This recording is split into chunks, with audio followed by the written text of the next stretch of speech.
Review 24 ঘন্টাও হয়নি, এর মধ্যে আপনাদের সামনে উপস্থাপন করতে চলেছে একটা নতুন মোবাইল সেট, যার রিভিউ আমি দিতে চলেছি মোটোরোলা। কে কে পছন্দ করেন হাত তুলুন, কমেন্ট করুন মোটোরোলা কার কার পছন্দ। আই হোপ আপনাদের সকলের পছন্দ মোটোরোলা। তো এটা হচ্ছে মোটো G32। আমি এটা গতকালকেই ফোনটা অ্যাডাপ্ট করেছি, অনলাইনে পারচেস করেছি। এটার দাম ছিল মোটামুটি 16,000 প্লাস। তো আমি এটা পেয়েছি হচ্ছে 11,059। ওকে, 11,059। তো 59 যে রুপিসটা আমাকে দিতে হয়েছে সেটা হচ্ছে প্যাকেজিং ফ্রি দিতে হয়েছে, আর বাদ বাকি আমি 11,000 পে করেছি। তো এটা হচ্ছে একটা 128 GB RAM ROM.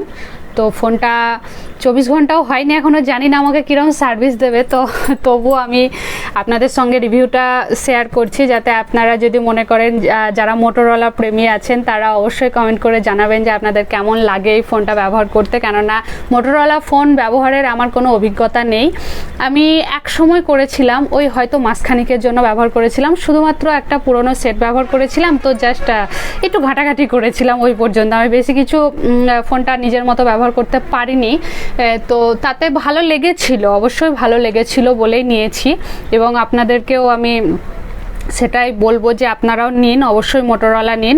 Motorola 5G, এটা প্রথম কথা হচ্ছে এটা 5G নয়, কেননা এই ফোনটা হচ্ছে আমাদের বাড়িতে ভীষণ পরিমাণে জিও নেটওয়ার্ক ইস্যু, শুধুমাত্র জিও নেটওয়ার্ক নয় সমস্ত নেটওয়ার্ক ইস্যুই রয়েছে। তো আমি একটা 5G নিয়েছি, তো সেই 5Gটা এত বাজে সার্ভিস দিচ্ছে, ওই জন্য আমি 4G নিলাম ভেবেচিন্তে, যে ফোনই নিই না কেন সার্ভিস দেওয়াটাই বড় কথা। যে ফোনই নিই 4 বছর 5 বছর চললেই হলো, টাকা উঠে যাবে, এরকম একটা মাইন্ড সেট করে আমি 4G নিয়েছি। তো আজকালকার দিনে হয়তো আর কেউ 4G ব্যবহার করে না, তবু আমি ব্যবহার করছি। এবং 7 দিন পর, 10 দিন পর বা 1 মাস পর কেমন পারফরমেন্স দিচ্ছে সেটা আমি আপনাদের সঙ্গে শেয়ার করব। আপনারা যখনই ফোন কিনতে যাবেন অবশ্যই ভিডিওটা একবার দেখে যাবেন, কারণ এই ভিডিওতে যে সমস্ত ইনফরমেশনগুলো আমি দেবো সেই ইনফরমেশনগুলো আপনাদের ফোন কিনতে অবশ্যই সাহায্য করবে। তো ফোনটা সব থেকে ভালো লাগছে যে হিটিং ইস্যু নেই। ওকে, তো নতুন প্রসেসর একটু তো হবে ইনস্টল করতে, বিভিন্ন আপডেট করতে একটু তো হিট হচ্ছেই, বাট এটা হিটিং ইস্যু নেই, সেটা আমি ভালোই বুঝতে পারছি।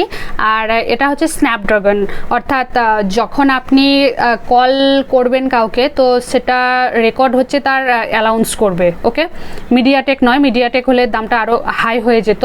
তো একটা 5Gর সঙ্গে এর জাস্ট 1,000-এর পার্থক্য, তবু আমি বোকামি করলাম না ভালো করলাম জানি না, আপনারা জানাবেন যে 1,000 টাকার জন্য আমি 5G নিলাম না 4G নিলাম। আসলে আমি মাইন্ড সেট করে রেখেছিলাম আমি যে ফোনই নিই না কেন 4G নেবো। তো আমার এই ফোনটা খুব ভালো লেগেছে, আর সেই জন্য আমি এই ফোনটাই নিলাম। মোটোরোলা আমার একটা নেওয়ার ইচ্ছা ছিল, তাই নিয়ে নিলাম।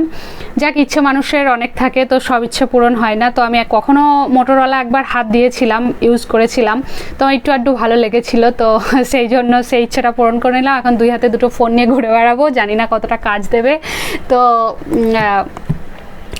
ব্যাস এতটুকুই, এখনও 24 ঘন্টা হয়নি, কি আর বলবো বলুন। তো এটা 128 GB আছে, আর স্ক্রিন হচ্ছে 7 ইঞ্চ। ওকে, ক্যামেরা হচ্ছে 50 MP প্লাস 2 MP, আর ফ্রন্ট ক্যামেরা 15। তো জাস্ট এটুকুই।